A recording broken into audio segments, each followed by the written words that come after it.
Now, the Central Bank of Nigeria in a recent report disclosed that debt owed by oil and gas sectors as well as power companies have risen to above 6 trillion naira. The report revealed that the energy firms increased their bank debt to 6.14 trillion naira as of June 2021 from the 5.94 trillion naira at the end of 2020. The oil and gas firms, which received the biggest share of the credit from the banks, increased their debt by 140 billion naira to 5.32 trillion naira by June 2021 from 5.18 trillion naira in December 2020. Now, while the central bank continues to encourage access to credit facilities by sectors, what is the effect of this rising debt on the financial sector, and how long will they continue to sustain this debt burden? I have joining me to give insights to this is a professor of economics and the former president of the Chartered Institute of Bankers of Nigeria, Professor Segun Ajibola. Thank you very much for your time, sir. Good afternoon. Thank you, Mr. Moderator. Yes, Prof, when I saw this figure yesterday, I was really worried. 6.14 trillion naira. That's like more than half of our budget. Now, what do you think this means, first, with regards to the debt owed to Nigerian banks, before we go into how it affects the stability of our financial system? It is the business of banks to lend. And when we talk about lending, we must also dimension this critical function of the banking industry.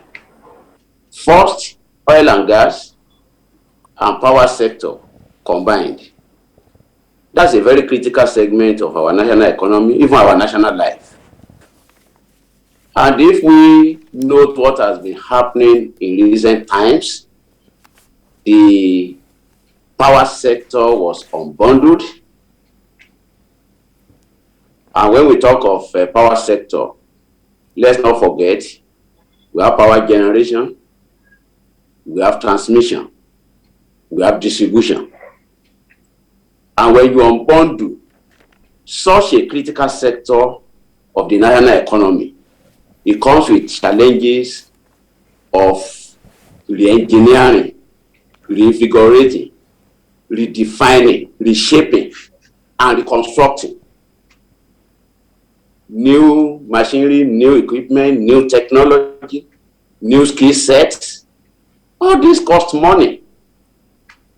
So we are aware that the banking sector is exposed to the power sector immediately after that unbundling. And that exposure still lingers. That's for the power sector. Now for the oil and gas. Historically, this is a sector that has been doing fairly well with their bankers. Most banks that are exposed to oil and gas, they have been cruising along with quality credit portfolio over the years. But we know also that because of the challenges in the oil and gas sector globally, causing significant variations in revenue generation because of the slump in the price of crude for those who are in the upstream segment, and even the challenges of subsidy for those who are in the downstream, the info for those who are in the services, cost of servicing, because they also require some imported materials to continue to service the oil and gas industry.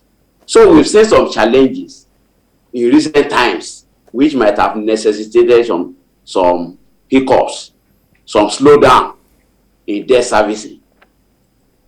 So when we put this together, we can say that yes, we have an industry that has been doing fairly well, but an industry that is also facing, that is not isolated from the challenges of the global economy, occasioned by variations in the global oil market, not helped by oil politics, and also the challenges of COVID-19 that continues to linger.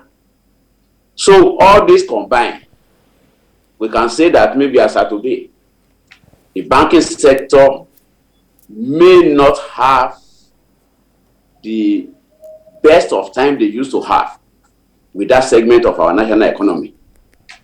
Let's also not forget that the power sector that we are talking about, I am aware that banks were exposed to them, not just in local currency, but in foreign currency. And when you follow that kind of trajectory, you have a situation where banks are exposed in foreign currency to this power sector. But this sector, let's not forget, generates revenue in local currency. So there's already a funding mismatch. You have lent out in foreign currency terms, you generate your revenue locally in local currency. There's a funding mismatch, which might have contributed to some of the challenges we are talking about as of today. But generally speaking, Mr. Moderator, I can say that the banking industry that we know is still a stable industry as of today. We cannot talk of any significant challenge facing that industry that can occasion any form of panic as of today, based on reports from the central bank, NDIC as regulators, even National Bureau of Statistics, international rating agencies, and so on and so forth. We can still say that this is a stable industry as of today, notwithstanding the challenges of the recent times. Now, Prof, let me follow up with this. Yes, we've even the ratings agency gave us we got good figures or good when they were trying to check our banking system, a little bit of stability witnessed in that sector. But I'm staying with the power sector now, which we've talked about, the generation aspect, transmission and distribution, and the argument, or what's been topical has been the issue of debt also waving all around that sector. Now, would you say that we have enough to show with regards to the amount that we have borrowed, both from the CBN, both from the banks? Are we having enough to show? Because when we borrow and we can see the progress being made, maybe Nigerians would understand. But how would you compare the level of development?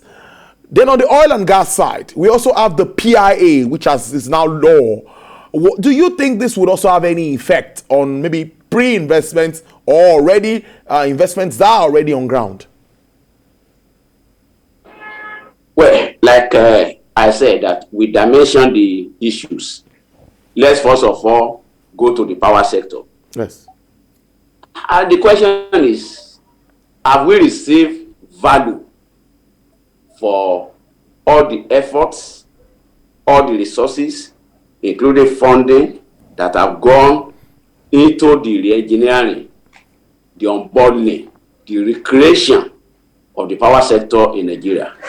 Well, from my own perspective, I would say I don't think the answer to that question is a straight yes. There are still so many challenges in the industry. Challenges of power generation, or power transmission, or power distribution. But maybe most significant is that of power distribution, because that is what you and me can see immediately. And like I said, if as of today the power sector is owing the banking system both in local and foreign currencies, and don't forget, Naira or dollar has moved against the local currency. So there is already a devaluation problem for anybody that is owing in foreign currency and is generating revenue in local currency. So you need to generate more to be able to match what you are owing in foreign currency because of that devaluation. But what we are seeing from the power sector today, we tend to ask so many questions. We still have questions about prepaid meter. We still have questions about the billing system.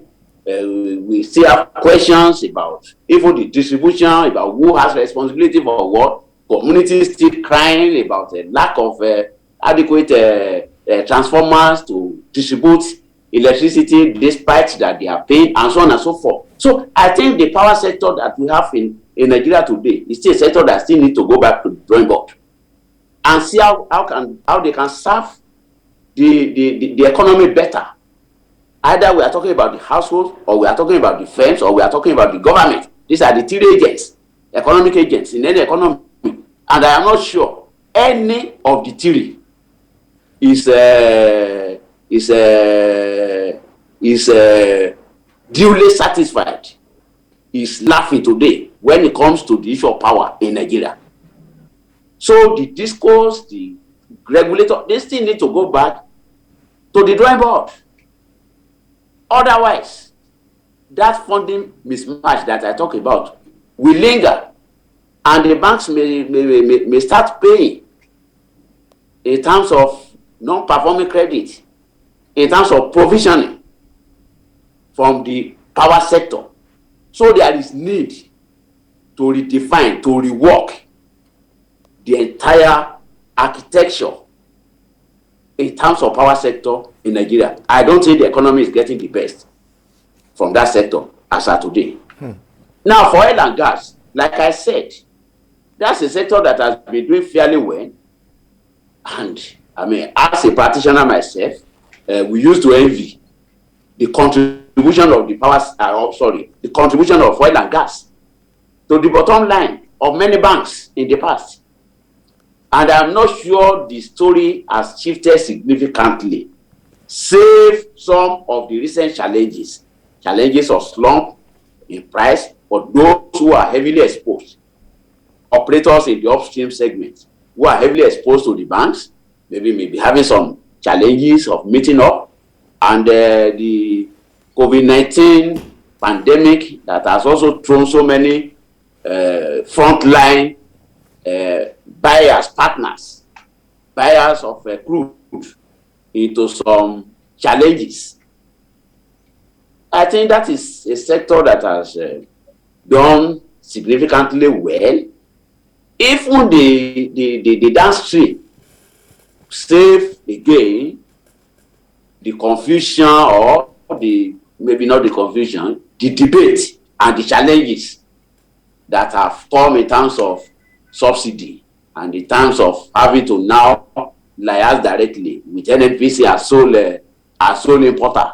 So the balances occasioned by those developments, I think it's also a sector that has continued to do fairly well. So I'm not sure many banks in Nigeria today will lose their sleep about the happenings in the oil and gas sector and their exposure to that sector. If there is a temporary setback, this is an essential sector of the national economy that we cannot do away with, oil and gas power. So if there are challenges, if we sit down very well, the banks and the key operators in these segments, if they sit down to look at the architecture and recreate the architecture with the help of the government agencies responsible, these are two sectors, the power sector, the oil and gas sector, that will continue to provide a lead as far as the performance of the Nigeria economy is concerned. We know what portion of our foreign exchange earnings comes from oil and gas, close to 90% as of today. So these are significant segments of our national economy. But, Mr. Moderator, let me repeat myself. For the power sector, there is need to review the architecture. There is need to redefine certain things. There is need for the key operators in that segment, especially the discos, to ask themselves whether they have the best template to serve Nigeria today, whether they have the best template to meet their obligations to their banks. I have my fears. I have my apprehension about that power segment based on what we know of that today. Now, your last question, Mr. Moderator, is on PIA, Petroleum Industry Act. There are issues, and I am sure some of the issues border on certain provisions and so on and so forth. But overall, I think it is a good start for Nigeria. That industry has stagnated for long.